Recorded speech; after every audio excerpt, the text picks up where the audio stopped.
the company manufactures other brands as well. Powerbuilt Golf since 1916 and Louisville Hockey since 1968. In 1992, the executives of the privately held family company decided to address some nagging problems. Our executive management staff had a series of meetings looking at the issues they felt needed to be addressed by H&B. These involved everything from order entry problems to production problems to returns, getting inventory straightened out, and as far as too much of what we weren't selling, not enough of what we were. And that led us into looking at things that would help all of those issues at the same time. H&B's circumstances are actually very common among corporations and were particularly intense in the 1990s.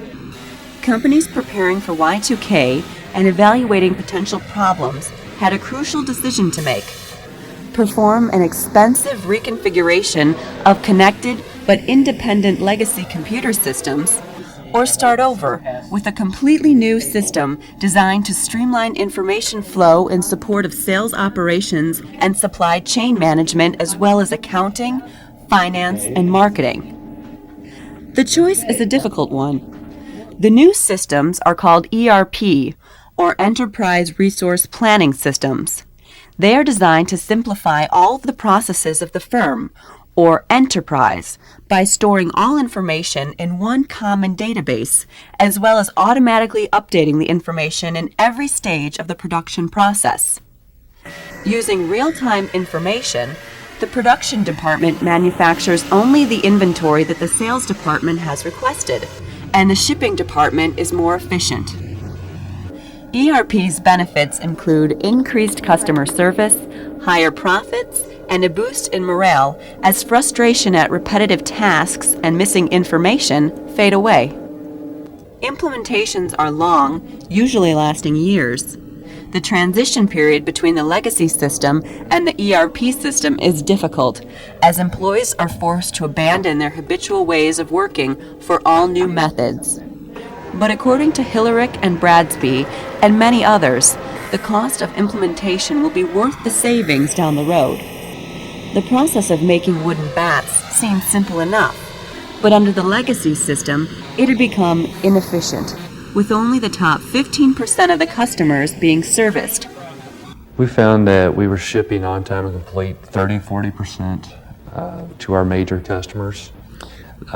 They have to have 100% on time and complete. That is part of the contract that we have with them. Our accounts receivable, AR, was running real long, 365, 400 days. Our production people weren't communicating with their salespeople and management staff the way that they should. We were having problems of transferring information between all those groups. It would take anywhere from a couple of days to a week to get information answered. In fact, H&B's service quality was in trouble. Because the manufacturing department and sales department didn't always communicate, the production processes were out of tune with demand. Inventory was processed in batches at night, but it was not attached to any sales tickets until it got to shipping. The shipping department was burdened with tracking down inventory to fill orders. Sometimes it wasn't there. Suppliers were out of sync with H&B's production because H&B was not able to accurately predict their needs. H&B was in desperate need for a streamlined production process that was triggered exclusively by the sale of their product. The first step to streamlining production was to acknowledge the problems and devise the needs of the new ERP system. Once that was agreed upon, the committee chose the German company SAP to be their software provider in April of 1995. SAP is a server-based system where a common server holds all the company's information. Every PC is connected to the server, and once data is entered, it lives on the server where everyone can see it from any PC. Data entry is crucial to the success of SAP. Procedures are strict and rather inflexible, and discipline is important. SAP starts the production process at the very beginning with development.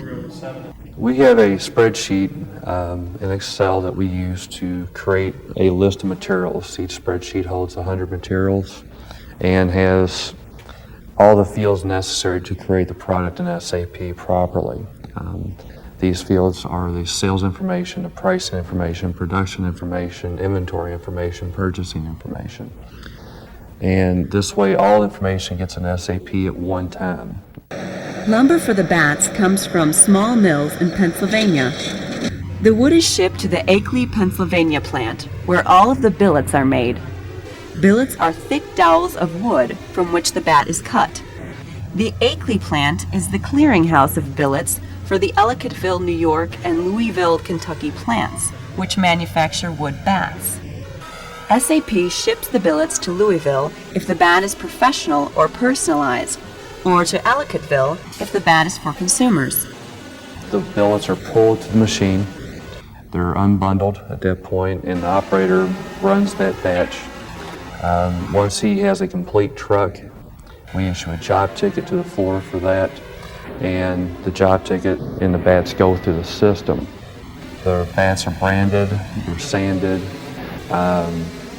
dipped in lacquer, boxed, and at that point they're put into inventory. The operator will come through as he puts the bats away, make an entry into the system stating this job ticket is complete, and here's how many I put into inventory at that point.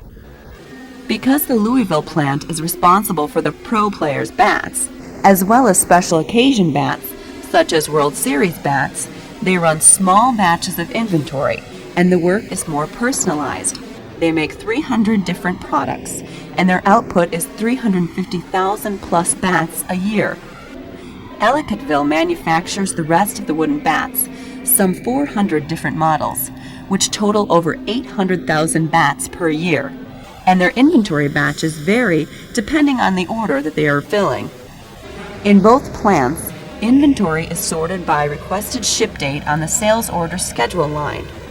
H&B also maintains several warehouses in the system to sort out inventory for their largest customers. SAP has also helped H&B centralize their operations by linking their various plants together onto one system. On the legacy system, each plant had a warehouse number, and because they batched inventory at night, their information was only updated each morning. With SAP, each facility still has its own number, but shipping information is updated in 5-minute increments, and all other information is real-time. Nobody's really limited by plant. They can all see what sales orders, deliveries, production tickets, things of that nature in any given plant that they work in. Although the production processes are running smoothly now, it was 5 years before H&B saw quantifiable results from their ERP system.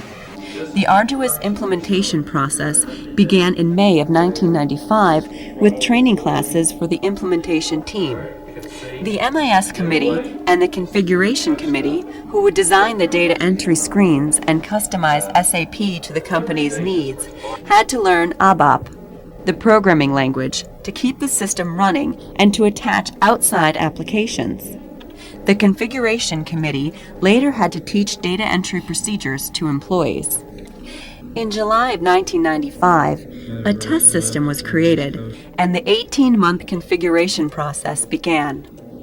We knew going into it there would be some glitches. During our development phase, which lasted 18 months, we had gone through and crashed our test system many times, had to be rebuilt, reinstalled. We knew we would have resistance from the people who had been here for a very long time. Suppliers had a hard time with the new system, which is more sophisticated than their systems. Most of our suppliers are really mom and pop type stores. They are doing limited internet access stuff, and they're doing very limited faxing stuff. Morale sagged during the transition period as longtime veterans struggled to change the way they worked. It raised everybody's stress level for a temporary period of time. It was very stressful. We implemented first in Powerbuilt, and it was not fun coming to work for about a year because you